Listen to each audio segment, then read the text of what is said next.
The Treatise of Wisdom, Part 1, The Scroll of Knowledge, by Edward Styler, Chapter 5. Amleth sat cross-legged on his bed while he rummaged through clutter at the bottom of his large wardrobe. Here it is, right where I left it, said Moss in triumph. He pulled a large leather hiking pack out of the rubble. Amleth looked at it with distaste. You're not thinking to fill that thing, I hope. I probably will. It was full when I walked to Peak's Eye for training. There's no telling how long we'll be gone for or what'll happen along the way. It's best to pack for every conceivable situation, especially since we'll be in a foreign country. Amleth shook her head. Moss didn't notice. I guess the first thing I'll need are clothes. Won't you be wearing clothes? Amleth asked. Well, yes, but I'll need a couple of changes, as well as a formal outfit in case we go anywhere fancy. I should also bring things for cold and hot weather. It will be cold going across the sea at this time of year, interrupted Amleth. Yes, so I'll be needing a warm set of clothes. He pulled his sheepskin coat off its peg, folded it up, and stuffed it in the pack. Won't you be needing that when we first set off? Yes, I guess you're right. He threw it onto the bed. And you'll be wearing lighter clothes underneath. That takes care of cool and warm weather. You can wash your clothes when they are dirty, so you won't need a change, and I doubt we will be attending any formal events that will require flares and frills. Moss was holding up one such shirt, with tufts of lace puffing out here and there between patches of bright silk. It was his turn to look disgusted. You mean for me to bring only the clothes on my back, he said in evident shock. She shrugged. They will serve the purpose. Any more will just be more to carry. He rolled his eyes and put the frilly shirt in the pack along with its matching pants, jacket, and scarves. Amleth just shook her head and smirked, most likely laughing at his vanity, he presumed. And of course I'll need footwear. He slipped a light pair of finely crafted high shoes into his pack and flung his heavy leather watch boots to land at the foot of the bed. 2 pairs of boots for 1 pair of feet, said Amleth. Moss ignored her. He put his hands on his hips as he looked around the room, weighing the possible need for each item in his possession. His eyes fell on the hatchet hanging on the wall. He took it down and put it in his pack. What do you need that heavy thing for? Asked Amleth. In case we need to make a fire, he answered. All you need is your flint box for that. You're right, he said, snapping his fingers and opening his drawer. He fished out a small wooden box and put it in a pocket of his jacket. The hatchet didn't come out of the pack. What else? He mused. He went into the wardrobe again and pulled out a thick leather belt and coursed it through the sheath of a good-sized knife. That will cause you more trouble than it's worth. What if we get attacked by robbers? He asked, throwing the ensemble on the bed. If you don't care anything worth stealing, you can't be robbed, can you? Moss didn't bother with the logic of that, and left the knife where it lay next to his jacket. Next he pulled out a good coil of rope from the wardrobe and tied it to the pack. Rope? We're crossing the sea, not climbing mountains. There will be plenty of rope on the ship. You never know, said Moss. On and on it went until the leather pack was full to bursting. All the while Amleth was shaking her head at his eager naivety. I guess you didn't need my help after all, she said. Nope, I must be a natural adventurer, he said proudly. This is fun, I can't wait to go now. I can't wait to see you try to lift that thing. He waved her off. This is nothing, he grunted as he heaved on the pack and propped it upright against the wall. See? Amleth rolled her eyes for the umpteenth time that day. Moss plopped down on the bed beside her. Phew, I'm beat. Why don't we go down to the old inn and have a drink? My treat, he said, clasping her shoulder. She gave him a smile that he took for a yes. Good, let's go. He hopped up and was out the door. Amleth followed. The old inn was actually called the Whaler, a name it carried from a time when whales were still being hunted around the coast of Highland. It was set into the corner of one of the 3-story apartment buildings that rose from the cobbled streets in the heart of the fortress. Inside it was quite crowded, as it usually was in the cool season. They sat down at the long common table amidst a jovial lot of travelers and townfolk who were still talking about the feast of 3 nights past. Heavy Arm the blacksmith was there, right drunk, telling stories of that night for the 100th time to an equally drunk and appreciative crowd. Sat down right beside me, she did, all with the grace of a cat, and she fixed on me with her great brown eyes and gave me a look that turned my legs to jelly. Then she told me the most fantastic and exotic tales, the likes of which you'll never hear from the most travelled bards. So enchanted was I that... "What'll we have?" asked the barmaid, twinkling her black eyes at Moss. "We'll have a couple of hot steams," answered Moss, giving her a wink and taking an appreciative glance of her apron. "2 hot steams coming right up, Mossy," she said in a perky voice, giving Amleth a sly look as she turned back to the bar. "What exactly is a hot steam, Mossy?" asked Amleth, emphasizing his new name. "Oh, don't call me that," he said. "You'll like the drink, trust me."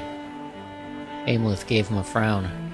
"Trust me," he said in reply to it. The barmaid promptly returned with 2 steaming steins and set them on the table, leaning over in such a way that her face was just inches away from the side of Moss's. After setting the drinks down, she leaned on the table with an arm between Moss and Amleth, giving Amleth a too close view of the square of her back. "I hear you'll be going away, Mossy," she said with a sumptuous pout of her full lips. "Just for a while, I think," he said. She was turned to him and leaning so close that all he could do was look into her dark eyes. "You'll come visit me before you go, won't you?" She inched herself closer. Moss was enveloped in her thick perfume. "Of course I will. I'll come see you tomorrow after your shift." She gave a little bounce of glee. "Good!" she exclaimed, and bounced away. Moss followed her with heavy eyes. "An old friend of mine," he said to Amleth. "I've known her forever." "I know," Amleth replied, and took the foaming stein to her mouth.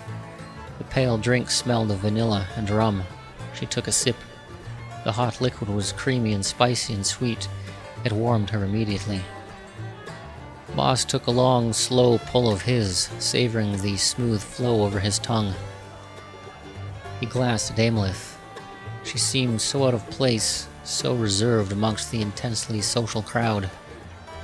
He edged his stool closer to her so that they were almost shoulder to shoulder. She seemed to be so alone no matter where he saw her.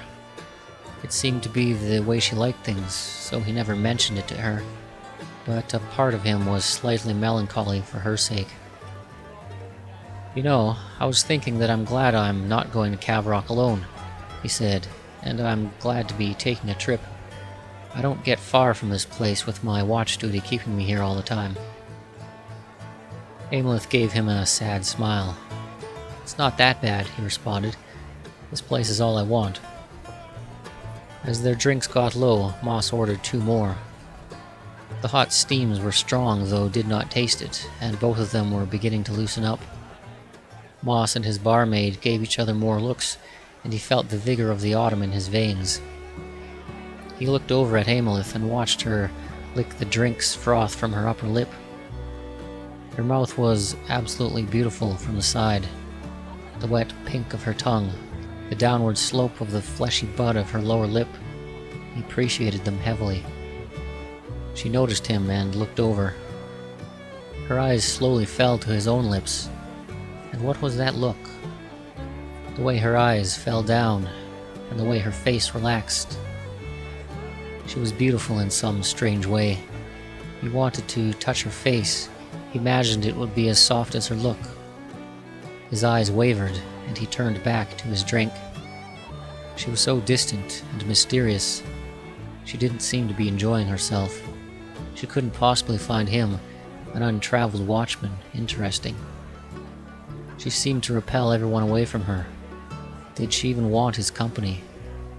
She did not seem to mind him talking to her, but come to think of it, it was usually he who went and talked to her, not the opposite. He took another long pull of his sweet drink. His body relaxed more and his knee touched aimless. He hastily jerked it away. "Sorry," he said drowsily. He emptied his second stein, and Heavy Arm's voice filtered into his head. "And there it was," she said, "the last seed of the tree of life, nestled within the glowing pot and looking as if it was glowing green with the spring of a new future." Cautiously, we crept toward it, parting the silk curtains as we passed. The audience at Heavy Arm's table leaned in ever closer. Moss put his head in his arms, listening to the rich voice. Yes, the feast was a wonderful night. He fell asleep. He awoke to the mighty laugh of a raucous crowd. His head spun briefly as he lifted it, and the noise of the room seemed to be his only sense. He looked around. The throng had swelled to the limits of the tavern. He stood up to leave and reached for his purse, but it was not in its usual place. He patted his pockets. It was gone. He walked up to the bar and looked around the storeroom behind it. The barmaid who had served him was gone. He glanced at the window. It was dark out. He looked around the pub for someone he could borrow a few coins from, but didn't see anyone he knew very well. He walked to the front desk and spoke to the innkeeper. "I'm sorry, someone has stolen my purse. Can I pay you after I run home for some coins?" "No, Moss, you've already paid your bill." The innkeeper laughed. "Now why don't you go home and sleep it off, eh?" "Oh, thanks," Moss said. The night air was cool and he had not worn his coat. He hugged his arms into his body and walked briskly in the direction of his apartment. His footsteps on the hard cobble echoed among the stone surfaces of the buildings. It was cloudy out, and was almost pitch black save for a lantern here and there. It might have been day, as far as his watcher eyes were concerned. He could see everything. What he did not see was the person who whispered his name. "Moss!" It hissed again. He stopped walking and peered down a dark lane which was seemingly deserted. A hand waved at him from behind a pile of crates. Moss looked to see if anyone was watching him, then ducked into the lane.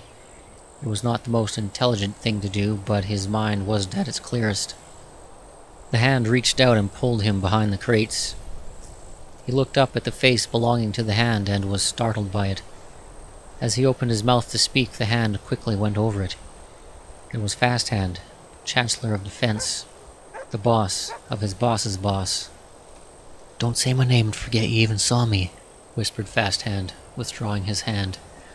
"Rumor has it you'll be brought into Cavrock under the Lady Rain's wing, and you'll be staying there for some time. Is it true?" Moss nodded his head.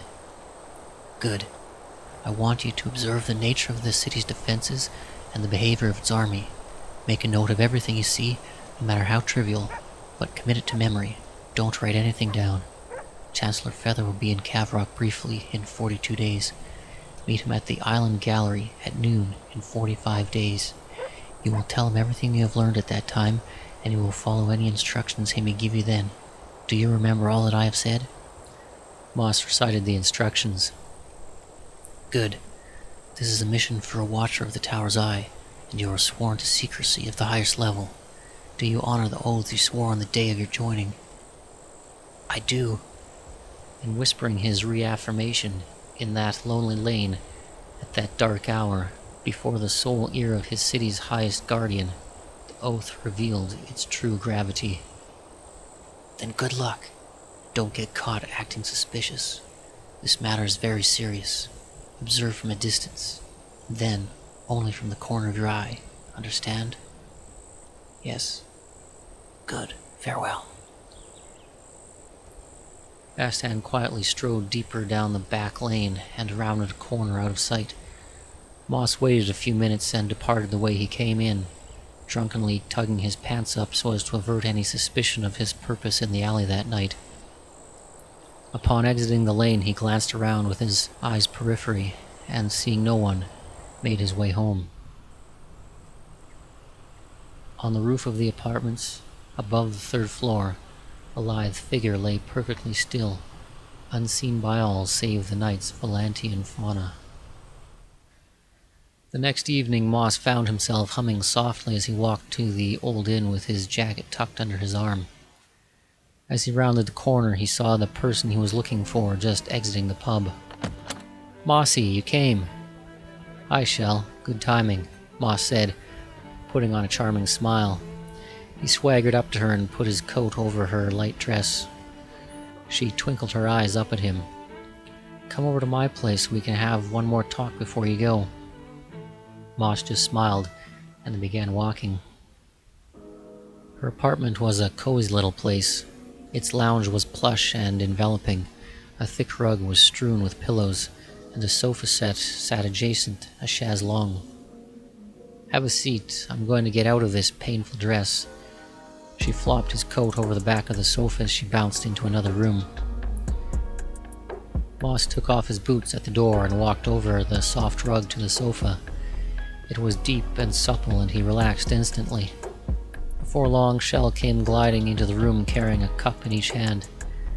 She was wearing a long dress, bare at the shoulders, but high around the neck. She stepped close in front of Moss and lowered one of the cups into his hand. He took the cup by its handle, his fingers briefly touching hers. He could smell the perfume on her neck. "I make the best hot steam," she said, and reclined into the chaise longue. "Oh, Mossy, what will I do with myself when you're gone?" "Just what you always do, I suppose." Moss took in a mouthful of the smooth drink. "You're right, you do make the best hot steam," he said, relishing the sweet spice. Her black eyes twinkled. "Say, did you see anyone fishing around my pockets at the Whaler last night?" "No, why?" She put her plush lips to the rim of her cup and let them linger there a few moments before tilting the liquid between them. "Someone took my purse. Who paid my bill?" "Oh, that person you were with. What's her name? Aimlith?" she said, absently. I don't know why you talk to her. Nobody else does. She's strange." Moss was a bit hurt for Aimlith's sake. "That's not fair. She's quite nice if you get to know her." "How can you? She doesn't even talk." "She doesn't have to," Moss replied. Shell gave him a scornful look. She sighed and lay her head down on the scroll of the chaise longue. Her arm fell over the back of it, and she listlessly stroked Moss's hand. "Tell me about where you're going," she said. "I'm taking a boat to Cavrock with Rain and Aimlith. I don't know how long I'll be gone for, probably a while by the sounds of it." "With Rain? Why? What will you be doing?" she exclaimed in surprise. "I can't say for sure," Moss said, avoiding a direct answer. Her fingers felt so soft. He watched her hands slowly moving up and down his arm. "Won't you be frightened being in that loathsome place?" She put a hint of worry in her eyes. "I'm kind of excited about it." "You sound so brave. I'd be terrified." She pressed the palm of her hand into his arm and wrapped her fingers around it loosely. "You know, Mossy..." "What?" "No, I'm too shy." "You can tell me," he said softly. "I like to peek at you in the bathhouse." She put a hand to her mouth in mock surprise. "Did I say that out loud?" Moss put down his cup and ran his hand down her bare shoulder. "It's all right. You can look at me all you want." He moved his hand up to her neck and brushed her hair back. "Oh, Mossy," she sighed and let her body go limp under his touch.